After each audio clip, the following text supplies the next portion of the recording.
All right, this is my first YouTube video of my new channel, so bear with me. Skinner work saws. Got yet another saw on the bench. This is a 272 Husqvarna. I am replacing the fuel line and rebuilding the carburetor. So bear with me as I try and make videos and do this at the same time. But I've already got it tore down. Hold on, shed door just blew open. It is windy tonight, and storm's rolling in. So, but I don't know if you guys can see that. I tore down the carburetor, tore it out, pulled the fuel line out right. Oh, hold on, I'll flip you. So I've got the carburetor all apart and out. Fuel line is out. The new fuel line is right there. New fuel filters right there. Carburetor's right there. Carburetor rebuild kit. And yeah, bear with me while I try and film this as I work on this saw, and hopefully we'll have it running tonight. Okay, so I have been able to remove the crankcase, chassis if you will, cylinder, all the case off the handle. So that's off to the side. Handles off, got the fuel hose in, fuel filters in there, probably, yeah, there you can, maybe. Yeah, right there, dangling. Fuel filters in. I'm gonna clean this up just a little bit. As my channel states, turn the music down. As my channel states, this is a work saw channel. So there's gonna be a lot of dirty, greasy production saws come through my bench. I've done quite a few already. I have on the lineup, I have a potential another 272 from the same guy. My good buddy Justin Hunt owns JH Construction on YouTube. If you want to watch some videos of a guy cutting some trees at the production rate with various saws, get on and watch him. This is his production saw. It's going back in production. He's been having some troubles with some steel 400s, blowing head bolts, which don't know how that happens, but he keeps blowing head bolts. So he's bringing back the Husqvarna, old school Husqvarna line. So I am fixing this one up so he can run it. We're probably going to rebuild a 372, maybe a couple 372s. I personally have an 044, an 044 still, a 440 clone, one of those Husqvarna Farmer Tech saws that I blew up, that I'm going to be rebuilding here one of these days. I got a 046 for a guy that I got to finish. And then I have my personal Husqvarna 562 that I blew up. Piston number 2, running it too hard, too hot, too long, pushing it way too hard. Ended up blowing the second piston in it, so I get to put a whole new top end on it now.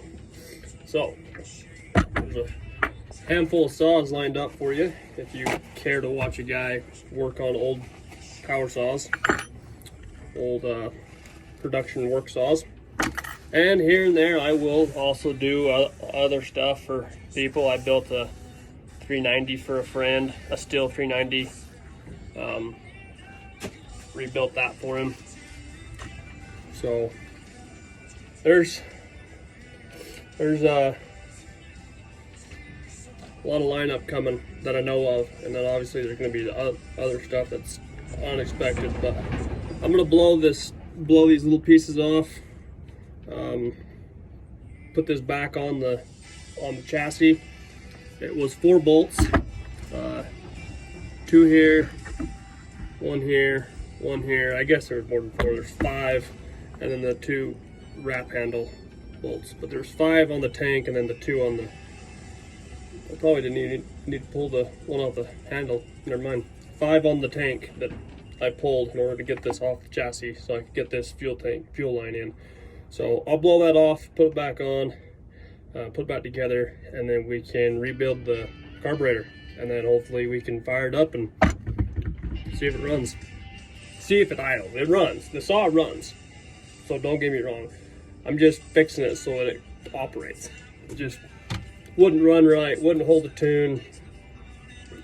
It just, the diaphragms in the carburetor went dry, fuel line went to crap. So we're just doing some maintenance on it so he can put it back to use. So I'll get this put back together and we'll tear into the carburetor. Okay, so got the carburetor tore down. I've replaced the needle and the little hinge that floats the needle. Put the new diaphragm in. Yeah. All right, yep.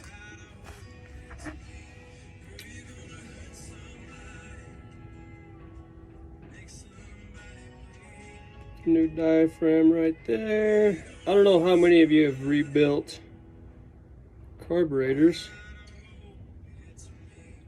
It's not terribly hard if you know what you're doing. If you don't know what you're doing, you can really mess it up. So don't mess it up. That's all I gotta say. Just don't mess it up. But it's not terribly hard. Inside of that is filthy. Hit them with the old brake clean.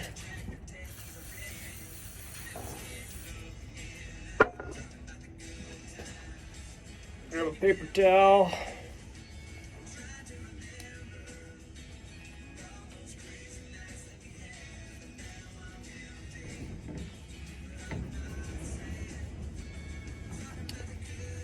So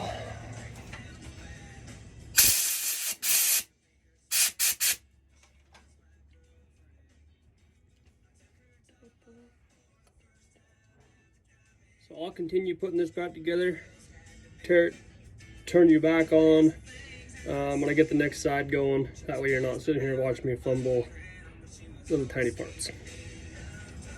Okay, so I got the other side taken off, the diaphragm taken off. There is a tiny little screen.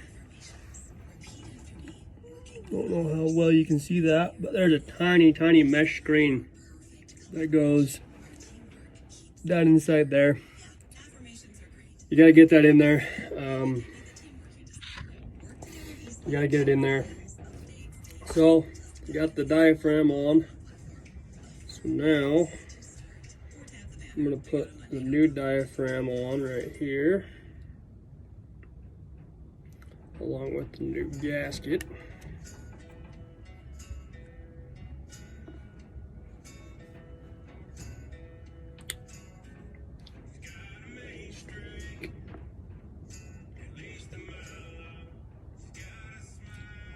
Okay, I have already brake cleaned the top already, so you don't have to see me do that.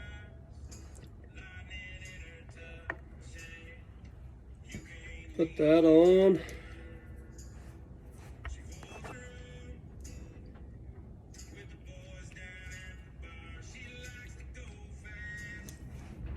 Put the screws on. There are the high and the low jet. I pulled those, cleaned them out with the brake clean. So those are clean. I mean, while I'm in here, might as well just clean everything. No sense of doing it twice when you could have done it once. I tend to do a lot of things twice, even though I said that. But that is just a good habit to get into, is to just clean everything while you're in it.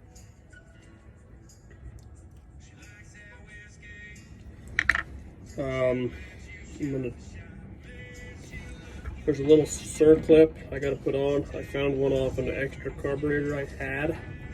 So I robbed the circlip. I'll show you real fast what it's for on the throttle right here. So when I butterfly the throttle open,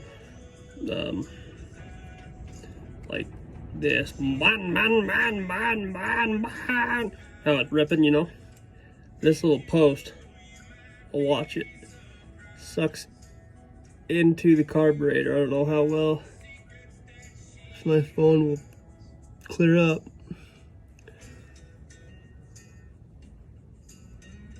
Let's see if I can, yeah, see how that sucks in there? Anyway, I gotta put circlip on that so it doesn't do that. It's the circlip. I'm gonna pull the idle screw real fast. Just clean it out real fast. We'll put it back on the saw, and I'll get back with you when it's all put back together. Sorry, I'm not very good at working and videoing at the same time. I'm learning. Not the best at that. So there's a lot of cuts. You don't get to see everything. Hopefully one day I'll get to that point, but that's not right now. So I'll get back with you when the carburetor's on the saw and I'm putting it back together. All right, carburetor's on. I did do a small test run to make sure it worked before I put everything back together. But let's see while I finagle this. There we go. But yeah, everything lines up, everything turns on. I had to I got a water bottle with a little hole in it full of fuel. I had to squirt some fuel down the old throat hole. And this saw does have quite a bit of compression. So in order to turn it over enough times to suck the fuel through the new line, slight pain in the butt.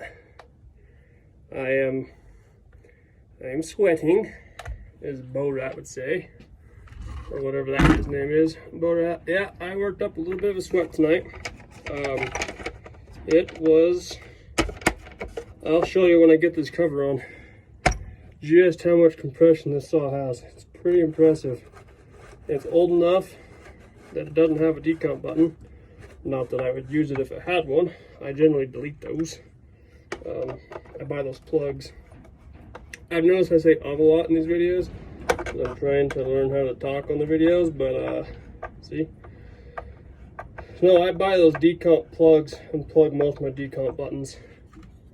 Like this is my 562 cylinder that I tore up. We'll be rebuilding it one of these days. So yeah, I just plug it. This saw is old enough that when the operators were men, they didn't need decomp. They didn't even offer them. It wasn't even a thought. If you were man enough to run this saw, you were man enough to turn it over and start it. So, yeah. I mean, it's got some compression.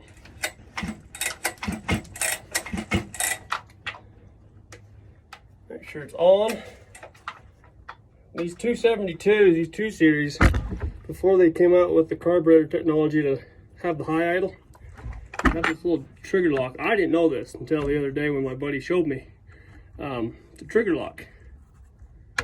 See, if you watch, I squeeze the trigger halfway. I gotta flip this down first. Squeeze the trigger halfway and then set that lock, and that's your high idle for when you start it. That's kind of cool. Nowadays, these new saws have the high idle built into the carburetor, and it's just fine. But that's how you do the old school stuff. So, well, it's probably gonna dangle because it's gonna be flopping and it's high compression. So we'll see if I can start it without putting it on the ground.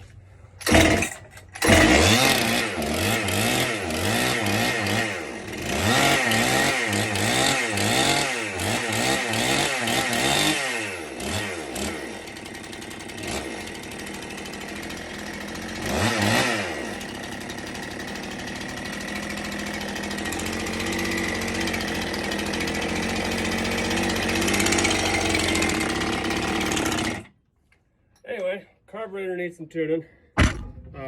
Because I did pull those jets all the way out and clean them, and it's got all the new gaskets and diaphragms. That's what I'm thinking of. Because it has all the new diaphragms and everything. Got to be tuned. I don't. It's kind of late. I really don't want to tune it right now. Make my neighbors mad. So I'm gonna put it away for the night.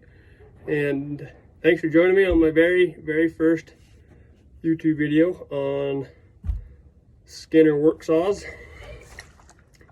This is the maiden voyage 272 carburetor rebuild, new fuel line, new fuel filter. Pretty simple job. Stay tuned. Be on the lookout for rebuilds. I got a bunch of rebuilds coming. Modifications. We're going to be building some Frankenstein modified saws. Complete rebuilds, like tearing the case apart, putting new cranks, new bearings, and all that in there on my clone 440. I got a couple 288s. I got to put new rings in, Husqvarna 288s. So stay tuned for those. My cousin has one. His dad has one. We're gonna put a new set of caber rings in them. Caber ring, I guess, because the two series only has one ring. So yeah, stay tuned for rebuilds, Frankenstein builds, modifications. Probably do some muffler mods on here. Got some Husqvarna 372, the carbon fiber ones coming for my buddy. He's gonna try those out to see if he can get as much production as he was on the stills before he blew those up. We may rebuild one of those 400s. I don't know if he wants to or not, but stay tuned for some builds, for some modifications, some repairs, and as springtime progresses, other outdoor activities. Anyway, thanks again. 272 Husqvarna. Thanks for joining me, and I'll see y'all in the next one.